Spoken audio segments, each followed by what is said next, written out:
Okay, so as we were studying about the modern architecture,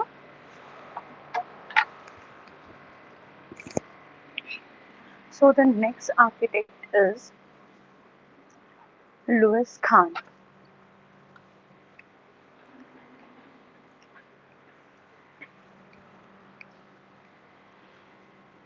He achieves this architectural maturity rather late in the life, when he was nearly about 50. The first of the Khan's mature building is the new art gallery for Yale University at New Haven, which was built in 1951 to 1953. It is beautifully organized with tetrahedral space frame ceiling throughout.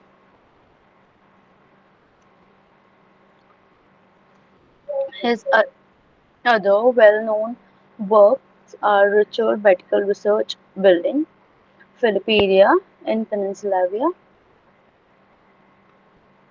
1957 to 60. It's a set against a beautiful garden, and he has one major commission to construct the Indian Institute of Management at Ahmedabad in 1964 to 1965. The singular creative genius has created it the assemblage of the structure with the essential elements and environment for learning.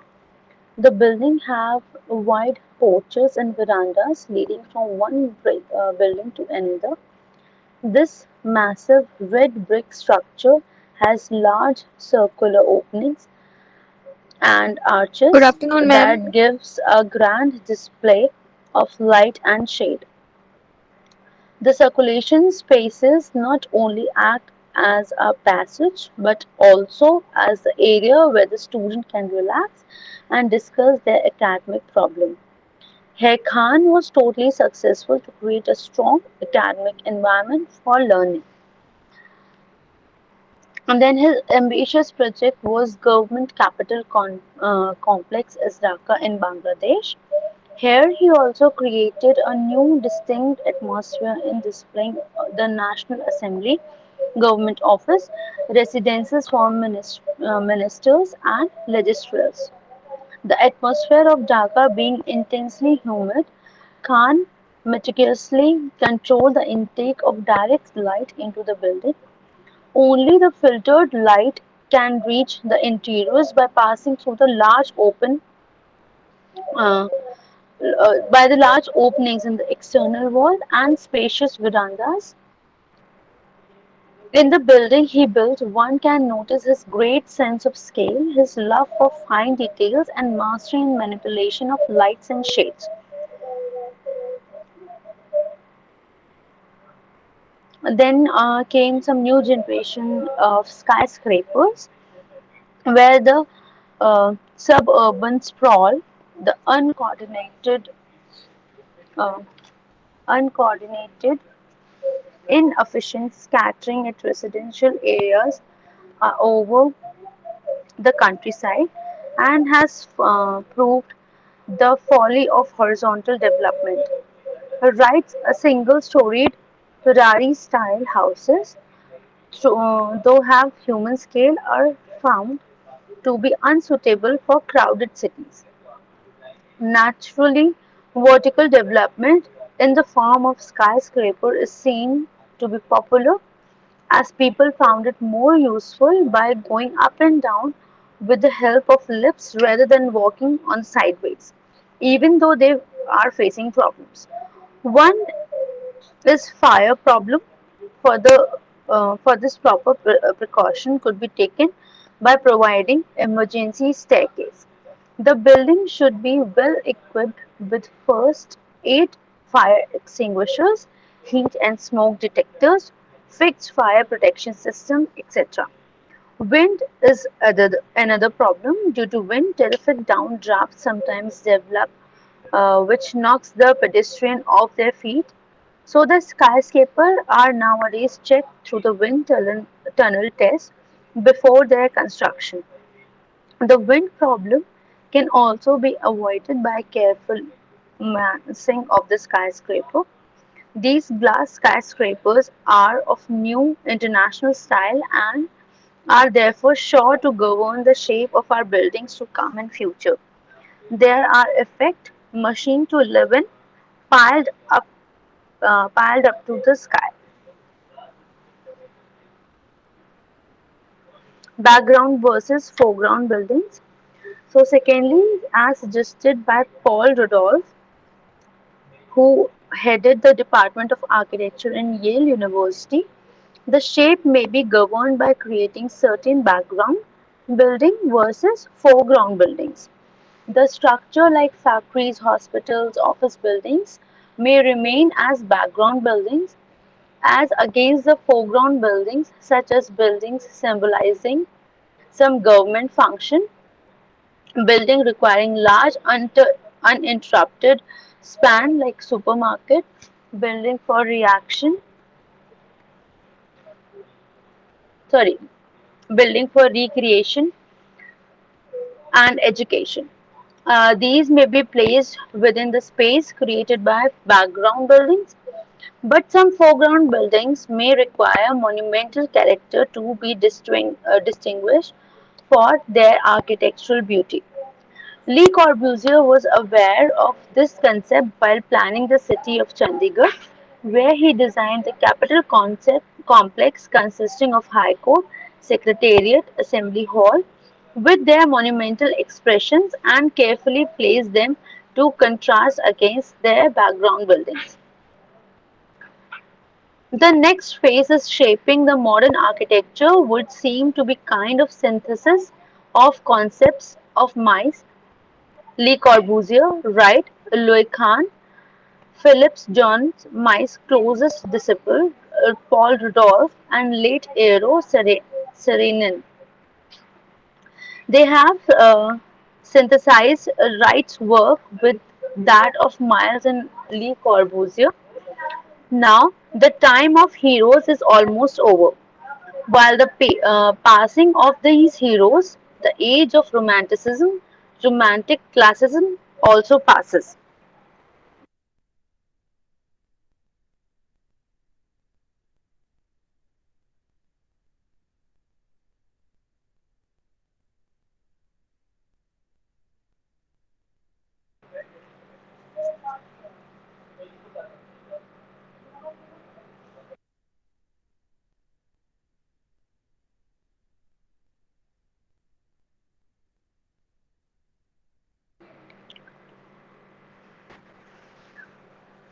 During the World Wars, there was no time for taste for ornament, but the things have changed a lot.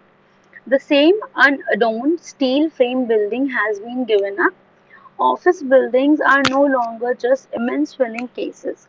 After many years of construction, the innovative designers and architects have produced distinctly a new kind of office building which mm, with exciting appearance, reflecting growing aggressiveness in design, such as buildings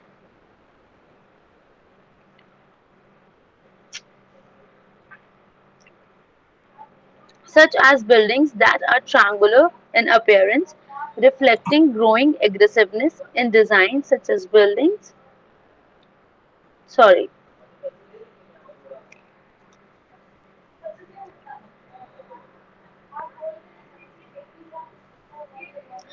that are triangular in plan or elongated, octagonal or tapered tower. But this is not the end. Search for new forms is going on since there is a constant demand for a new form in the name of novelty. In US, there is so much demand for the novelty that the architect who does not come forward with a new form every year or so is taken as finished or dead in his profession. To meet the growing demand, there seems to be unnatural interest in novelty and technical daring. In doing so, they violate the basic principle of organic architecture to an alarming degree to seek novelty for novelty's sake alone.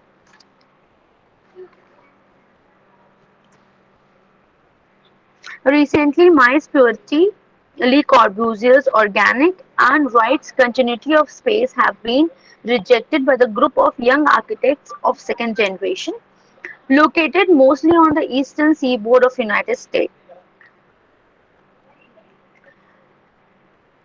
The architect Robert Venturi has become their spokesman, who has set himself toward revitalization of architectural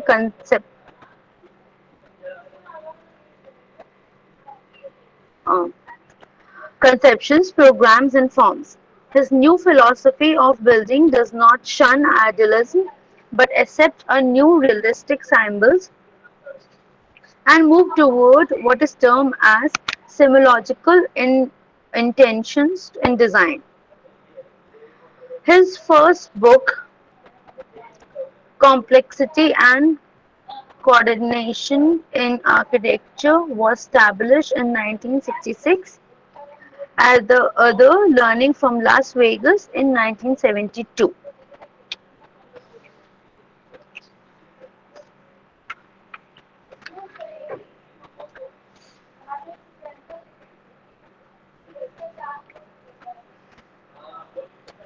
And now we have the architects like Morris Lapidus, and he is an American architect, Minoru Yamasaki of Japanese ancestry, and many others who have uh, fallen back to the classical style, rejecting the modern style as cold, clinical, and unadorned.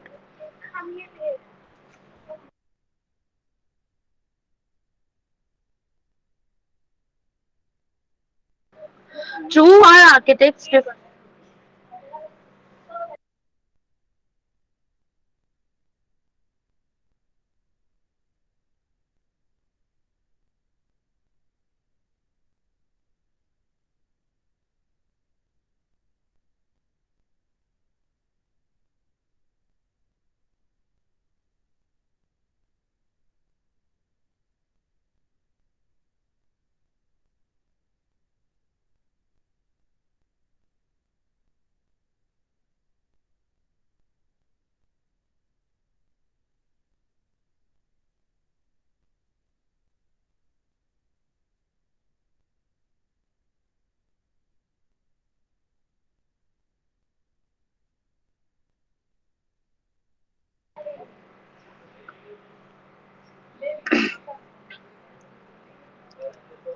So Morris Lapidus argues for the element of delight to be achieved by adornment of structure.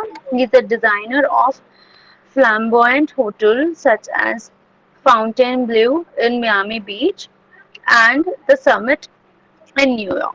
He says the architecture should emotionally be exciting and delighting. We see the desire we see the desire for adornment in many old styles. The Egyptians never left the wall of pyramids and temple plain.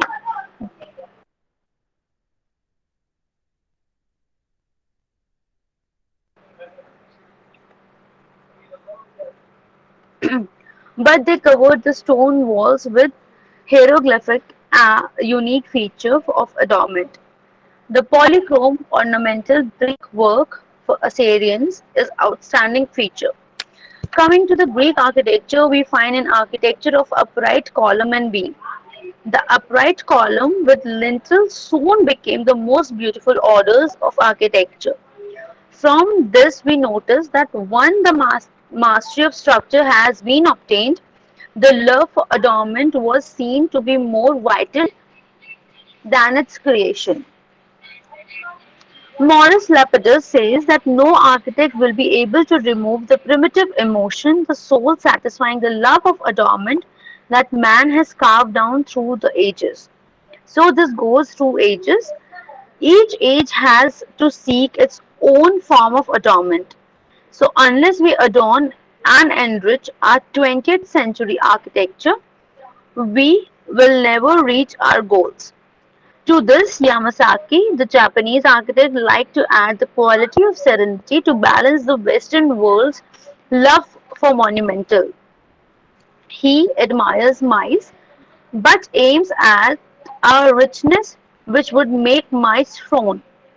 He is the architect of McGregor Memorial Conference Center in Michigan, U.S. Consulate General in Cork, then Airport in Saudi Arabia, U.S. Pavilion at World Architectural Fair in New Delhi, and World Trade Center in New York, with twin towers over 100-story high.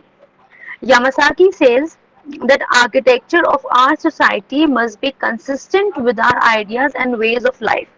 Whatever be the style of architecture, it must be acceptable to everyone. It must derive the enjoyment of life through beauty and delight. It should be truthful, so, showing clarity of structure and clarity of purpose. The architecture is so powerful a medium, so the potent persuader. Peter Blake says that it will always be a force for something, a force of order, for chaos, for perhaps simply for more indifference.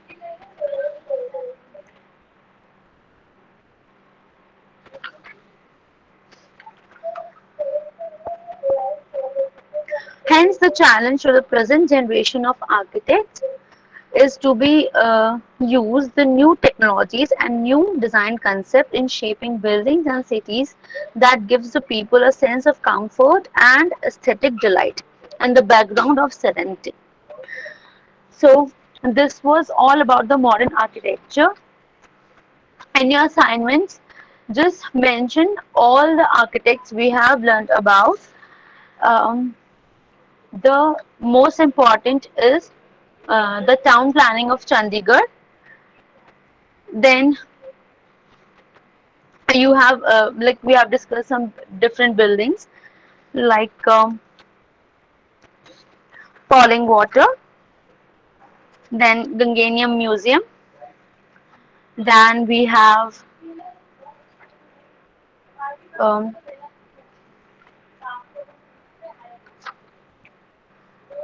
say IMM Ahmedabad.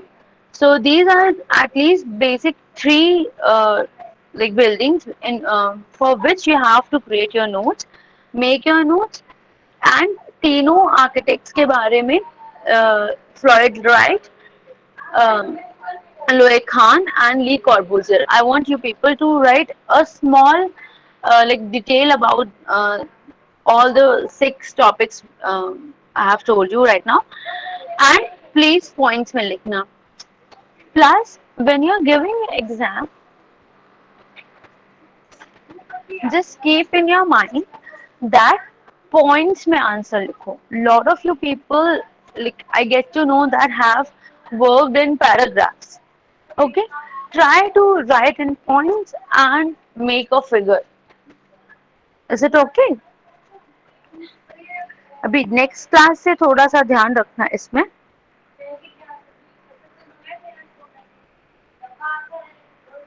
Okay, ma'am. Okay. ठीक है. Thank you for today. I'm ending this class right now.